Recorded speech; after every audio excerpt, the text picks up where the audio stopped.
Hey guys, what's happening? So we're jumping back into Justice League versus Godzilla versus Kong. And there's a lot to unpack with this one. So if you're enjoying the videos on the channel, make sure to drop a like, be sure to subscribe so you can catch the spills every week, and don't forget to hit that bell up top to get all notifications so we can squad up in the comments for the first hour.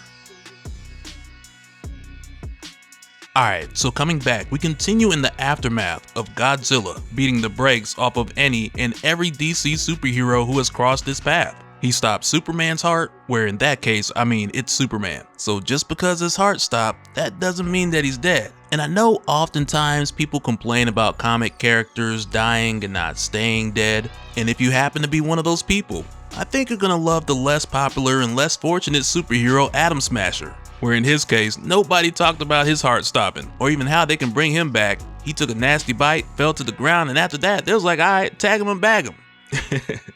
But no, seriously, he's dead. And we also continue to see Godzilla make his way out to the water, where now it's certain that he's not following Shazam. While over at the Fortress of Solitude, we find that the heroes have put Superman back on the Charger, where in his case just means dropping him in his solar array device, which has been around forever, for the purpose of charging up your seemingly dead Superman and bringing him back to life. But as it stands, it's showing no signs of regenerating his damaged cells, and Superman still doesn't have a pulse. So right now, Batman just refuses to believe that this is the end for Clark, so he assures Wonder Woman and the others that Clark still has a pulse, but Supergirl's the only person who can find it. And aside from that, Batman's pretty much figured everything else out.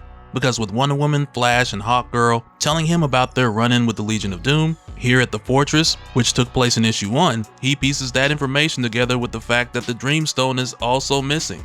Which really just circles back around to Toyman taking the Dreamstone and that setting off the silent alarm here in the first place. But nonetheless, Batman's got most of it figured out, because he knows the Boom Tube took the Legion of Doom to wherever these monsters came from, so as soon as they get the Dreamstone back from Toyman, they'll be able to send all these monsters back. But as Barry gets ready to go looking for it, Cyborg hits them up on the comms, and we find out that he's reached the location of the beacon that was calling these monsters in the last issue, only to find that that beacon is gone, and it's no longer transmitting a signal, which we know is mainly because Lex Luthor got to it first.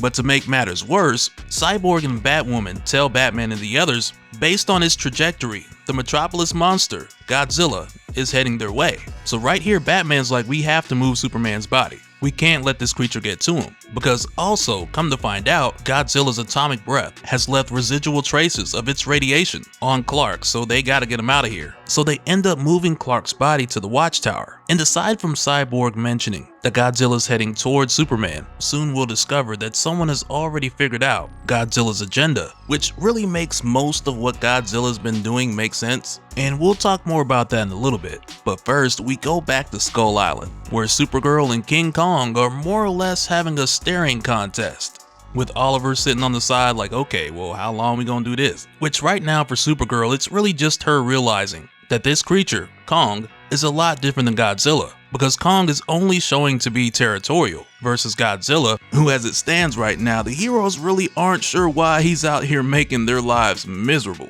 And Supergirl also notices that Kong somewhat understands the things that she's saying, which I mean Godzilla can too, but they just haven't quite figured him out yet, because Godzilla hopped on the scene with very different energy.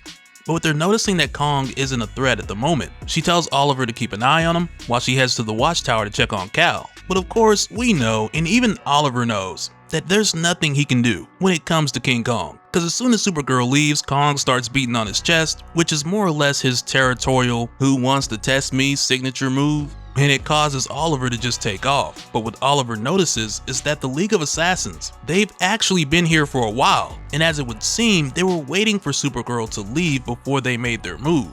So Oliver takes the fight to the League of Assassins because they're more of his weight class, versus trying to do anything with Kong. But just moments later, King Kong jumps over to where Oliver's fighting the League of Assassins, which right now is closer to this cliff area on Skull Island, so it causes Oliver to tumble over the side, and he's able to hang on before just falling over like a bunch of these other guys. But right here, King Kong just starts swatting the League of Assassins off of this cliff, so Oliver looks down and he sees their boat below, so he takes the opportunity to do more of a controlled landing into the water to both get away from Kong and also make his way onto the League of Assassins boat, so he can check out what exactly it is that they're doing here. And when he does, Oliver ends up finding this huge skull. And I'm not really sure which creature this goes to. You guys can let me know what you think in the comments, but seeing this here raises the question. What would the League of Assassins want with the remains of deceased monsters? They trying to bring something back? Who knows? But the League of Assassins aren't the only ones who are trying to benefit, because like we've seen before, throughout this series, there's a ton of villains trying to figure out how to capitalize on this. So now we got the League of Assassins, and in addition to that, at the Legion of Doom headquarters, Black Manta's continued to round up even more villains. But in this case, like we saw before, Black Manta's gathered his group of rogues, who mainly just want to see their individual nemesis hero dead and capitalize off of these monsters destroying the Justice League. But Black Manta's trying to get these guys to work as a team, because he's already got a plan in place, since he already knows about the Dreamstone and how to send these monsters back, but none of the others really want to work as a team. And because Black Manta's using a lot of Lex Luthor's intel, they feel like they're still following Lex anyway. But for the current stage of Black Manta's plan, which right now is just to bolster the number of villains on his side while Deathstroke and Cheetah track down Toyman, we're really just given a quick update to let us know that by using LexCorp's satellite imagery alongside of CCTV footage, Deathstroke and Cheetah are getting closer to finding out where Toyman is, and that footage makes it seem like Toyman's leading Godzilla out into the water. But as some would believe, the King of Monsters could not just simply be manipulated into doing what they want, which now takes us over to Lex Luthor, who, to be clear, Lex Luthor is doing his own thing, so this is separate from what Black Manta's doing with the other villains. But going to Lex Luthor, we find out not only has he taken the beacon and reproduced the signal to throw the other heroes off, but he's also planning to use the technology that he found in that facility back in issue 1 on Skull Island and apply those innovations to his existing work. Cause right here he's just like, look at the innovations within this otherworld tech. They successfully recreated a mechanized titan capable of defeating the greatest of monster threats. This will elevate my weapon systems beyond anything LexCorp has ever created.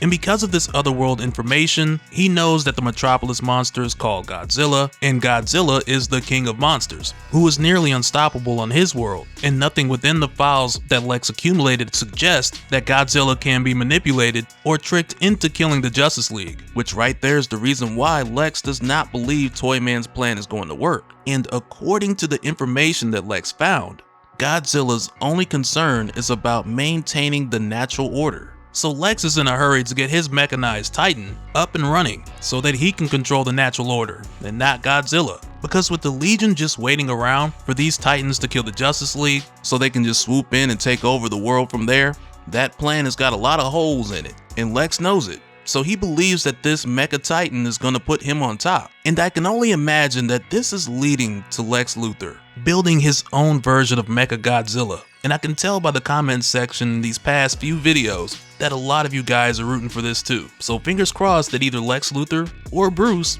figures it out, because I feel like this event just wouldn't be complete without it. But from here we then head over to the Watchtower, where again, this is where the heroes moved Superman's body after getting that message from Cyborg. But also at this time, Hal has brought Lois here to see Superman. And it gives us this moment that really just follows up with what we were shown back in the first issue just before everything went crazy. Because she tells Clark that they told her about the solar array not healing his damaged cells, but that's not going to work for her, because she found the engagement ring in Clark's jacket pocket after he left that jacket behind with her on the rooftop of the Daily Planet where he planned to propose, since the roof of the Daily Planet is where the two of them first met. And really, just with the way that this is done, it feels like it adds a bit more to the stakes. Because not only did Godzilla interrupt Clark's wedding proposal, where again, like we saw, Clark was going overtime to make that day perfect, but on top of that, we also have the case of Lois, who's telling Clark that her answer is yes, but he's gonna have to get back up and put this ring on her finger. So on Lois's end, we know that she's gonna do everything in her power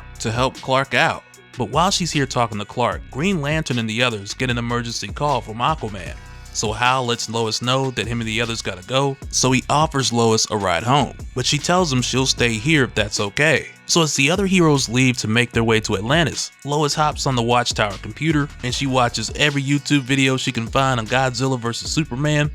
No, I'm playing. But she essentially gets caught up with everything that the heroes know from the beginning all the way up to this point, which now has her looking further into seeing what Lex Luthor is up to, as well as figuring out the whole deal with the Dreamstone. Meanwhile, when we head to Atlantis, we find it under attack by the Titan Tiamat, who as far as I'm aware is very aggressive and territorial, which more or less explains why she's out here tearing apart everything Aquaman's throwing at her. And Aquaman even goes on to tell the other heroes that this attack was unprovoked, and at one point he even tried communicating with the creature, but it only would respond with rage. And after some time, much like what we saw in Themyscira, Wonder Woman suggests that the Titan was brought here by some type of beacon, so the heroes speculate for a bit on whether this is being done by Lex Luthor or Toyman. But while they're fighting Tiamat and trying to figure out what's going on at the same time, she spews out ink towards the heroes, which at first has them like, well, that can't be her only kind of defense. And come to find out, it's not, because she follows it up with an electric charge that fortunately Hal is able to block by enclosing himself and the others inside of a construct at the last second. And it's right here where Cyborg chimes in, confirming that there is a beacon that lured the Titan out here. But right now, that's the least of their troubles, because the Metropolis monster has made its way here as Godzilla comes through, leading with that atomic breath first. And right away, these two go at it. And because of the insane scale and strength of these two titans, none of the heroes here can really do anything about it. But for a moment, Aqualad, or Jackson Hyde, he's like, we gotta get them away from the dome. We need to push them back. And for whatever reason, it has me thinking of that meme where the gorillas are fighting and there's a lady in the background yelling, where's the zookeeper? Because clearly, there are some fights you just don't get involved in. But nonetheless, this crazy brawl is endangering the city, with it already cracking the dome. So Aquaman makes the call to go ahead and activate the failsafe. So we see him swim down to the depths and undo this great huge lock as he unleashes the Kraken, which now just takes things to a whole nother level. And so now real quick, I want to give a special shout out to all the patrons. Thank you guys for all of your support. And for anyone who's new here, who wants more information on how to support the channel, I got a link below where you can go to patreon.com/dopespill. But that'll do it for this one, guys. Let me know your thoughts down in the comments below, and we'll do it again on the next one. Alright, later.